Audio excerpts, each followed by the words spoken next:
Oke, sekarang kita mau bahas pertanyaan soal linked list nih. Jadi sini ada pertanyaan, dalam beberapa technical test kadang pakai soal linked list.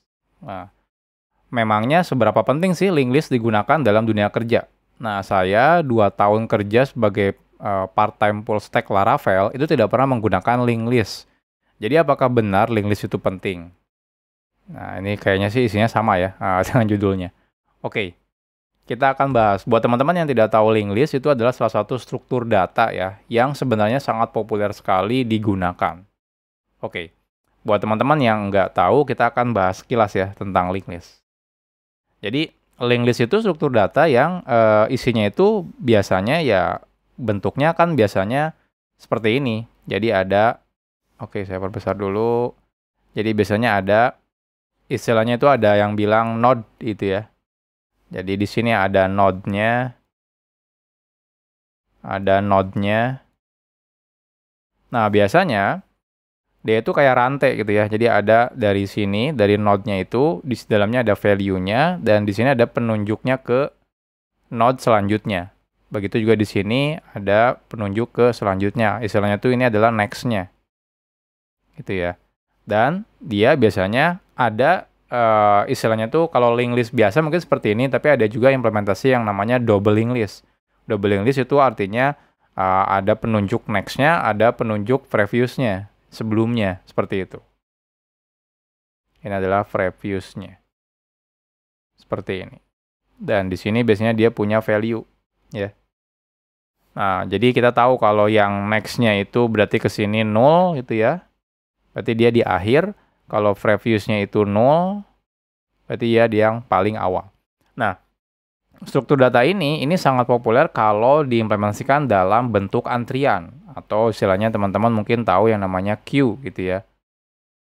Nah, queue ini sangat populer sekali diimplementasikan menggunakan linked list. Kenapa? Karena lebih simpel kalau menggunakan linked list. Karena dia mirip banget dengan antrian gitu ya. Jadi yang paling depan ini gitu ya. Ketika nanti masukin data, kita masukin ke belakangnya gitu ya. Ketika masukin data, kita masukin ke belakangnya. Seperti itu. Nah, atau kadang-kadang diimplementasikan untuk stack juga. Tumpukan, gitu ya. Jadi gampang kalau tumpukan. Seperti ini sebenarnya formatnya. Cuma tumpukan itu biasanya yang kalau kita mau keluarkan gitu ya, yang dikeluarkan di yang paling akhir. Kalau tumpukan, tapi kalau di antrian biasanya yang paling depan gitu ya dikeluarin. Tapi tergantung sih sebenarnya tergantung cara kita masukinnya ada di mana posisinya gitu ya. Tapi intinya sangat sekali populer dipakai untuk implementasi queue dan juga stack. Nah, saat kita bikin aplikasi, contohnya di sini prakteknya contohnya di kasus ini gitu ya, pakai Laravel. Mungkin berpikir saya nggak pernah merasa pernah pakai linked list gitu ya. Ketika saya bikin Laravel, saya isinya cuma query ke database dan sebagainya gitu ya.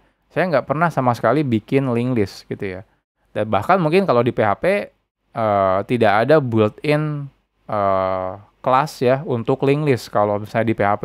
Kalau teman-teman pakai Java itu ada namanya linked list gitu ya di Java. Kalau di C# juga ada linked list dan sebagainya. Nah, kalau misalnya di Dart juga contohnya ada tuh. Banyak banget kalau teman-teman belajar Dart itu banyak banget struktur data di Dart itu menggunakan linked list gitu ya implementasinya. Nah, kalau di Laravel sebenarnya mungkin kelihatannya kayaknya saya nggak pernah deh. Jadi apakah benar nih linked list itu begitu pentingnya? Nah, secara tidak sadar sebenarnya kita menggunakan linked list ini. Cuma memang mungkin kita tidak sadar. Di dalam Laravel itu adalah salah satu contoh fitur yang namanya Laravel Queue gitu ya. Atau istilahnya tuh antrian.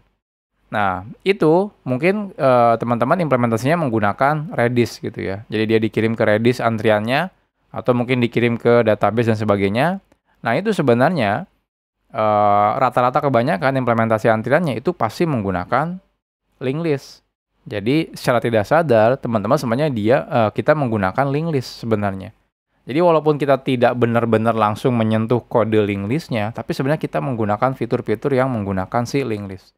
Jadi contohnya ya, kalau kita bikin aplikasi gitu ya, kita punya aplikasi nih. Nah, kadang-kadang kita bikin aplikasi yang membutuhkan fitur PubSub gitu ya, PubSub. Contohnya seperti Redis atau Kafka, RabbitMQ dan sebagainya. Nah, biasanya dia formatnya antrian, seperti itu. gitu ya. Jadi kita misalnya dari aplikasi kita ngirim ke ini, nanti datanya dia antri di sini. Seperti itu. Nanti dia dikonsum sama mungkin aplikasi lain atau bahkan aplikasi diri kita sendiri gitu ya. Ya itu nggak masalah. Nanti apa? Ini adalah antrian. Dan rata-rata biasanya implementasinya ya menggunakan struktur data linked list gitu ya. Karena yang paling gampang itu ya struktur data linked list dan yang paling cocok untuk antrian. Atau kalau teman-teman, oh saya nggak pernah pakai PubSub gitu ya. Saya langsung aja direct ke database misalnya. Aplikasi saya tidak membutuhkan PubSub. Nah sebenarnya ketika teman-teman bikin kalau dalam bentuk web itu pasti akan menggunakan yang namanya antrian, di mana implementasinya kebanyakan menggunakan linked list. Contohnya apa? Untuk nerima request-nya. Aplikasi web ini pasti dia akan jalan yang di tempat ya, di aplikasi namanya adalah web browser. Teman-teman mungkin kita akan sebutkan misalnya web browser yang paling terkenal sekarang contohnya adalah Nginx gitu ya. Nginx gitu ya, atau misalnya Apache. Misalnya, atau misalnya kalau di Java ada Tomcat, atau misalnya Netty, dan lain-lain. Nah, web browser itu depannya ada antriannya. Kenapa? Karena web browser itu ketika nerima request, dia nggak tiba-tiba saat itu juga mengeksekusi requestnya. Kenapa? Karena biasanya punya keterbatasan gitu ya. Nggak mungkin tiba-tiba ada 1 juta request, tiba-tiba langsung dieksekusi 1 jutanya, itu nggak mungkin. Pasti akan dimasukkan ke dalam antrian dulu. Jadi, cara kerja web browser itu dia di depannya ada antrian gitu ya. Nah, di dalam web browsernya itu ada yang namanya worker. Workernya itu mungkin berupa thread. Anggap aja misalnya kalau contohnya kalau di JavaScript, Node.js, itu bahkan cuma single worker gitu ya. Single thread workernya. Lebih parah lagi cuma satu doang gitu ya. Contohnya kalau di Apache misalnya, contohnya defaultnya ada 200. Di Tomcat misalnya ada 200 dan sebagainya. Artinya apa? Artinya request yang masuk ke sini contohnya ada 1000 gitu ya. Itu akan masuk ke dalam antrian sini. Lalu dari sini akan diambil satu-satu ke worker yang tersedia.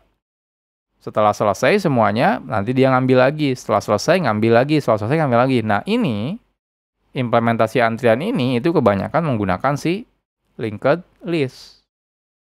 Nah seperti ini. Jadi mungkin kita secara tidak sadar sebenarnya bakal menggunakan linked list gitu ya. Walaupun secara eksplisit kode aplikasi kita tidak pernah sama sekali menyentuh linked list. Padahal di sekitarnya gitu ya, aplikasi kita itu sebenarnya menggunakan atau memanfaatkan si struktur data linked list ini. Makanya kalau ditanyakan apakah penting gitu ya linked list, ya penting banget. Nggak ada struktur data linked list, agak susah gitu ya hidup kita ketika membuat aplikasi. Apalagi kalau semuanya harus dibikin manual. Teman-teman bikin antriannya manual gitu ya, web servernya ngehandle-nya manual dan sebagainya. Wah itu ribet sekali gitu ya, kalau tidak menggunakan si struktur data linked list ini. Jadi itu jawaban saya tentang apakah linked list itu memang penting atau enggak. Makanya banyak juga yang bertanya soal struktur data linked list gitu ya, ketika interview. Kenapa? Karena biar tahu gitu ya, nggak cuma PubSub itu antrian, dan nggak tahu gimana cara kerjanya, seperti itu. Jadi biar teman-teman lebih tahu secara detail bagaimana sesuatu sistem itu bekerja.